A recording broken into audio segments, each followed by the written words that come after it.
Hey everybody, it's your boy Dave Noodles, and we are on the Type 88 show, where we talk to people about how they turn their dreams into reality. And this guy right here is no stranger to the game of checking things off his bucket list. Championship rings, helping the community, building community on Staten Island with baseball, supporting the youth. I want to welcome Homer Bush to the show. Thanks for having me. Good to have you here, man. Appreciate it, baby. So you've been on quite a run of just being on Staten Island for like 24 hours, right? You've been in how many different places? Oh gosh, 5 or 6, but it's been fun. So what have you hit up while you've been here? Went to the precinct, met the borough president, been stock exchange, I went to the elementary school. PS18. Yep. That was fun. The energy was crazy, and I loved every second of it. So I did that, and actually I have another school in the morning. So now I'm getting out there. You know, community engagement is important to the FerryHawks. And what a journey it's been, because grew up in East St. Louis, and what a journey to playing for my favorite baseball team, New York Yankees. Yeah, that was pretty cool. You know, it happened. Wasn't nothing I was trying, really just trying to get an education. You know, I thought I'd use sports as a way out of East St. Louis. But it was going to be by way of football, believe it or not.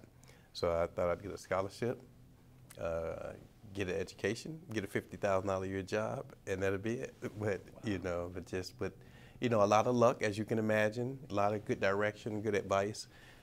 People steering me into doing the right things. Found out I can play, I had a skill. I can play a little baseball, and poof, before you know it, I'm in Yankee Stadium. Wow. What a moment. So what a just a life, right? To just be there. And so maybe we could bring it back to 98. Okay. Maybe you could just share a story with us. All right. So, man, I have plenty, but I love talking about 98. It was an amazing year. So I was traded over in 97 towards the back end. And then we get to spring training 98. There are no roster spots available. So Brian Cashman was cool about everything. He said, hey, we're going to try to trade you somewhere where you can go play. And as luck would have it, Luis Soho broke a bone in his hand in spring training, so I got a chance to start with the team. So I get a few opportunities, I do well, and Soho comes back. Another guy got hurt, so it was just luck. Wow. So I got a little longer tenure, did well, showed some value coming off the bench. Joe was like, hey, I got to have this guy. And man, the rest is history. I have to tell you.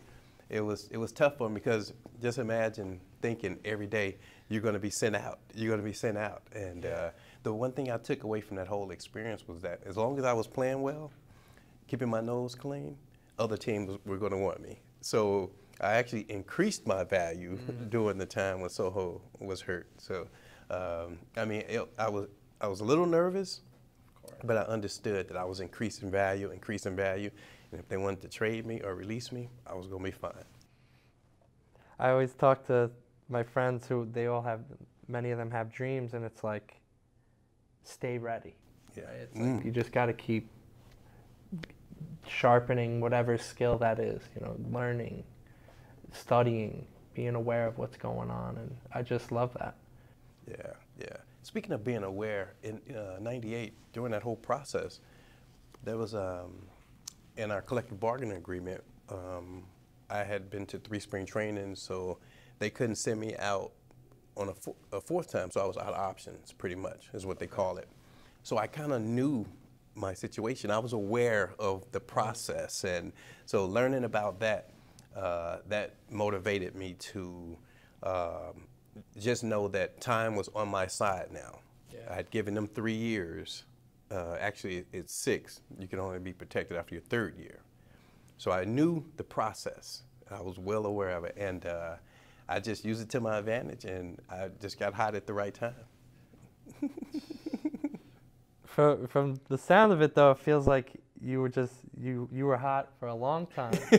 But they found you and the timing, and I'm just so happy for you. You know, just to, you know, looking back at the past, we learned so much, right? And there's just so much we go through. We take those memories with us, good or bad. Sure. And it's like, what do we do with them? And I just love your attitude. It's like, hey, this could be a temporary thing that we got going on, but I'm going to just stay ready. I'm going to keep getting better and doing my thing, and I'm going to add value. And wherever I go, I'm going to add value. Yeah, yeah. You know, that's the one thing I know as a young man I didn't think about. When you're caught up in trying to be successful at something, it's about you, your process, and your journey, and your ups and your downs. But when you think about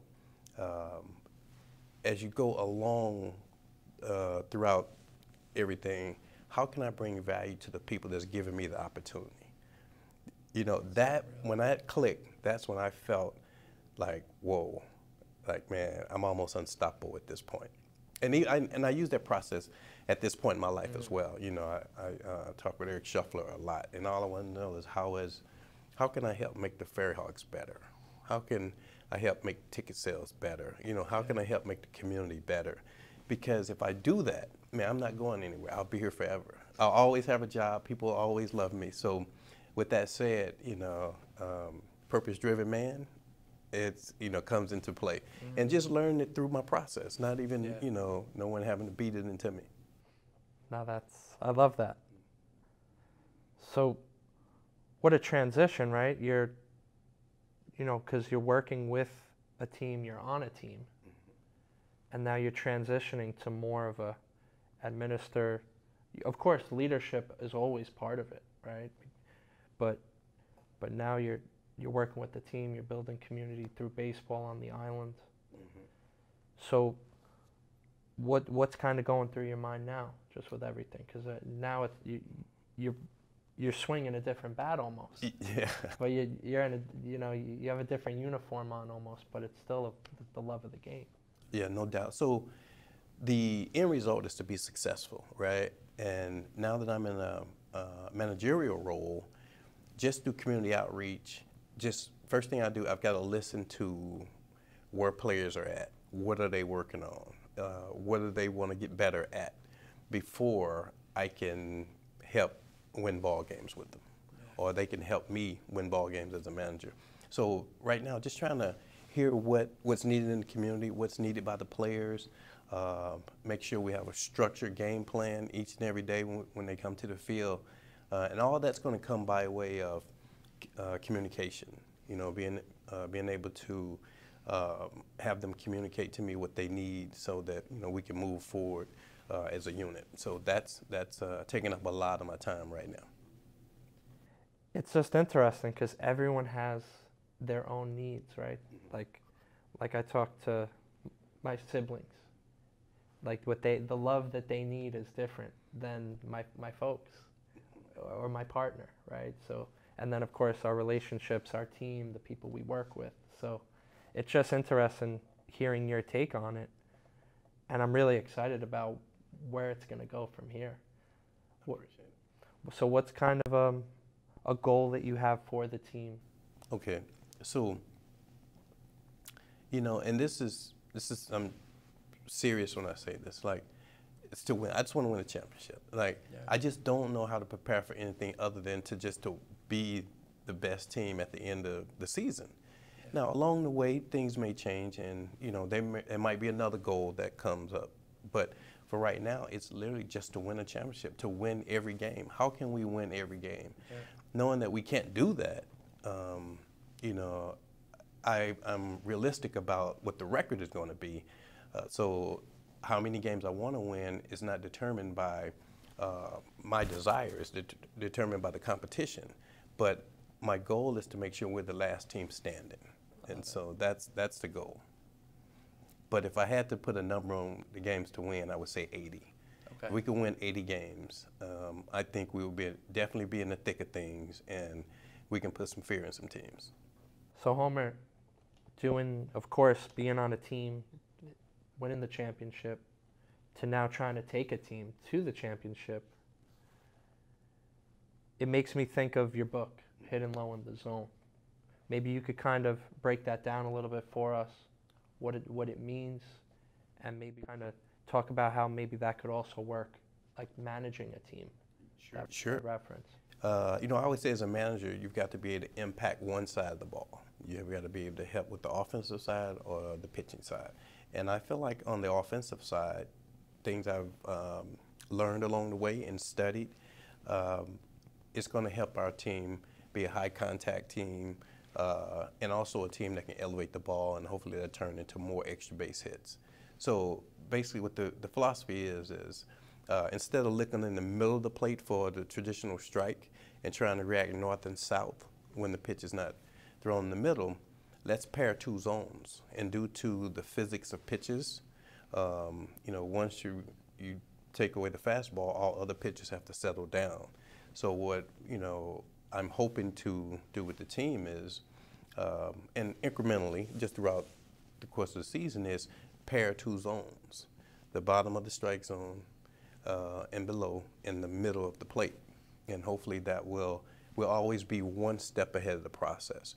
We're not deciding, you know, like a traditional sense of hitting where you're, again, looking in the middle of the plate and now got to throw your high fastball. So you got to, you know, you got to change the body positioning, the barrel positioning, and your decision-making changes. So at least now I can give them about 70 to 80% of decision-making already made. We don't even have to think about it. It's going to happen as long as you can cover those two areas.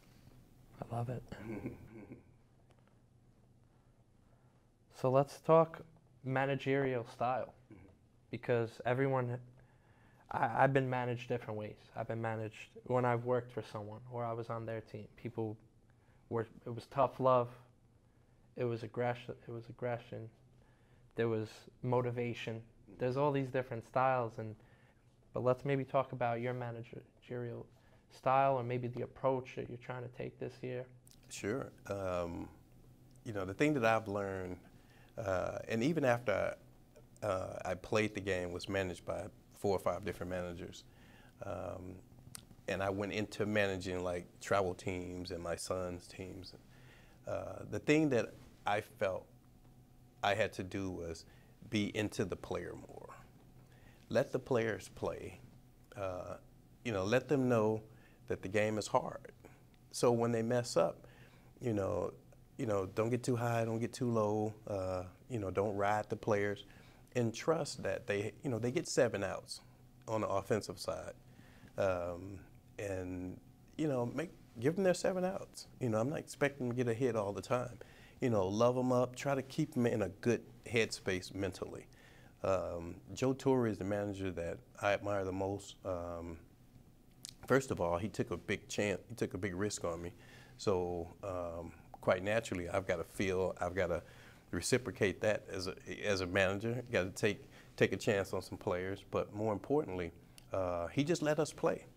You know, I always say it's like a father in the backyard with 25 of his sons, just playing ball. And then that's the managerial style I'm hoping to bring to the season.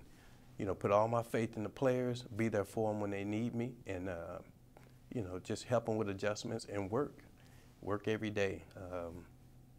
And let's just see what happens. You know, we can always adjust along the way, but I think that's a recipe for winning some games.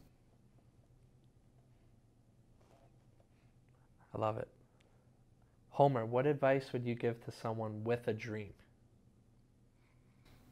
Good question. Man, there's a lot I would like to say, but my most important takeaway is this. You have to understand your process first. Then once you understand your process and your goal, you have to create a plan and execute that plan. Now, for me, what that does is it always keeps you one step ahead of the process. If you do not have a process, you can have some success, you can have some positive moments, but it won't be consistent. And ultimately, you want your plan to give you linear trajectory type success. If you're just going after it haphazardly, I'm gonna be energetic today, I'm gonna take a day off tomorrow. Not saying you can't get there, but I just don't like the chances of you being successful. So And it also brings it back to you as a person, your drive, you know, and are you capable of accomplishing whatever it is you're trying to accomplish? So figure out what it is you really want to do, create a plan, and execute that plan. And just see what happens. So Homer, I'm really excited. The season is upon us. When is opening day? Well, it can't get here fast enough, actually, but April 28th is when we get to rocking. Let's come on out. The view is amazing. It's managed by an amazing human being right here, and I'm really excited about this season. So thank you all for tuning in. Once again, opening day, April 28th, FerryHawks Stadium, Staten Island. Let's show up. 62 home games this year, managed by the man himself, Homer Bush. Let's show up and show out. And all my people out there, don't stop dreaming. Keep dreaming.